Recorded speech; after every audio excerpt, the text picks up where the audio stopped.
இங்க நம்ம ஹீரோ பொண்ணுங்கனாலே ஒல்லியா இருந்தா தான் அழகா இருப்பாங்க அப்படின்னு சொல்லிட்டு மைண்ட் செட் உள்ள ஒரு ஆளா இருப்பான். ஆனா இவனோட பொண்டாட்டி அவனோட எதிர்பார்ப்புக்கு அப்படியே ஆப்போசிட்டா இருப்பா. அதனாலேயே அந்த பொண்ணு கூட எப்ப பாரு சண்டை போட்டுட்டு அந்த பொண்ணை பாடி ஷேமிங் பண்ணிட்டே இருப்பான். அதை கேட்கிற அவங்களும் குழந்தை பார்த்தா வெயிட் போடதான் செய்யும் அப்படின்னு சொல்லிட்டு ஜிம்முக்கு கிளம்பிடுறாங்க. சரி ஜிம்முக்கு போனா ஒர்க் அவுட் பண்ணுவாங்க அப்படின்னு பார்த்தா ஊருக்கு அதை பேசிட்டு ஈவினிங் ஆனா வீட்டுக்கு வந்துடுறாங்க. வீட்டுக்கு வந்ததும் அவங்க வீட்டுக்காரர் கால் பண்ணி எப்ப வீட்டுக்கு வரீங்க அப்படின்னு சொல்லிட்டு கேட்கிறாங்க. நான் ஆபீஸ்ல நிறைய வேலையா இருக்கேன், சும்மா கால் பண்ணி தொந்தரவு பண்ணாத அப்படின்னு சொல்லி மூஞ்ச கட்டி போனை வச்சிடறான். இதை பாக்குற ஃப்ரெண்ட்ஸும் எதனால பொண்டாட்டி கிட்ட மட்டும் இப்படி மூஞ்ச காட்டுற அப்படின்னு சொல்லிட்டு கேக்குறாங்க. அவனும் என் பொண்டாட்டி எனக்கு பார்த்தாலே பிடிக்க மாட்டேங்குது, இருக்க வெயிட் போட்டே போறா அப்படின்னு சொல்லிட்டு சொல்றான். அதை கேட்கிற ஃப்ரெண்டும் பிடிக்கலனா பொண்டாட்டியை டிவோர்ஸ் பண்ணிட்டு வேற எதனா கல்யாணம் பண்ணிக்க அப்படின்னு சொல்லிட்டு ஏத்தி விடுறாங்க. இவனும் அந்த மைண்ட் செட்லயே வீட்டுக்கு வரான். பொண்டாட்டியும் வீட்டுக்கார டெய்லி திட்டுறாரு, இன்னைக்கு கொஞ்சம் கிளாமரா ட்ரெஸ் பண்ணிட்டு போய் நிக்கலாம் அப்படின்னு சொல்லிட்டு வீட்டுக்கார முன்னாடி போய் நிக்கிறாங்க. ஆனா அவன் அதெல்லாம் கண்டுக்காம எடுத்த எடுப்புல உங்ககிட்ட எனக்கு டிவோர்ஸ் வேணும் அப்படின்னு சொல்லிட்டு பொண்டாட்டி கிட்ட கேக்குறான். இதை கேட்கிற அந்த பொண்ணுமே பயங்கரமா ஷாக் ஆகி ஐயோ டிவோர்ஸ் அதெல்லாம் வேணாங்க, நான் கூடி சீக்கிரத்துல வெயிட் லாஸ் பண்ணிடுறேன் அப்படின்னு சொல்லிட்டு அவ கையில கல்ல வேற. ஆனா அவன் அதெல்லாம் எதுவுமே கேட்கற மாதிரி இல்ல,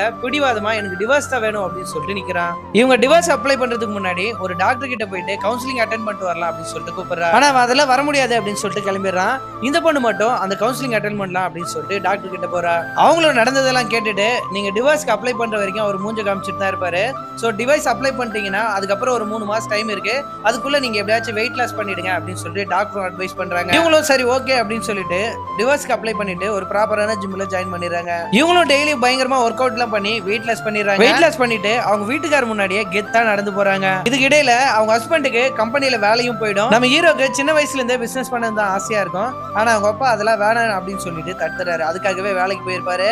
இப்ப நம்ம தனியா பிசினஸ் பண்ணலாம் அப்படின்னு சொல்லிட்டு லோன் கேட்டா லோனுமே கிடைக்க மாட்டேங்குது. இதை தெரிஞ்சுக்கிற அவரோட பொண்டாட்டி அவங்க அம்மா வீட்டுல போட்ட நகையெல்லாம் எடுத்துன்னு போய் கொடுத்து நீங்க பிசினஸ் பண்ணுங்க அப்படின்னு சொல்லிட்டு சொல்றாங்க. இதுக்கு இடையில லோனுக்கு அப்ளை பண்ண பேங்க்ல இருந்து கால் பண்ணி கூப்பிடுறாங்க. அவங்களும் நீங்க கேட்ட அமௌண்ட்ல தர முடியாது, பாதி வேணா தரேன்னு சொல்லிட்டு சொல்றாங்க. நீங்க பிசினஸ் ஃபுல்லா கம்ப்ளீட் பண்ணுங்க, நல்லபடியா வந்தீங்கன்னா மீதி அமௌண்ட் உங்களுக்கு தரேன்னு சொல்லிட்டு சொல்றாங்க. இதுக்கு இடையில அவங்க ஒய்ஃப் ஒரு காம்படிஷனுக்கு போறாங்க. அவங்க ஹஸ்பண்டும் அவங்க கூட போறாங்க. அவங்க ஒய்ஃப் இவரு நல்லாவே அன்னைக்கு மோட்டிவேட் பண்றாரு. அந்த பொண்ணுமே அன்னைக்கான போட்டியில ஜெயிச்சிடறா. இப்பதான் அவருக்கு பொண்டாட்டி மேல வச்ச பாசம் என்ன அப்படின்றது புரியுது. அதுக்கப்புறம் ஒரு ஒய்ஃப் கிட்ட மன்னிப்பு கேட்டு 2 பேரும் சந்தோஷமா வாழ ஆரம்பிச்சிடறாங்க.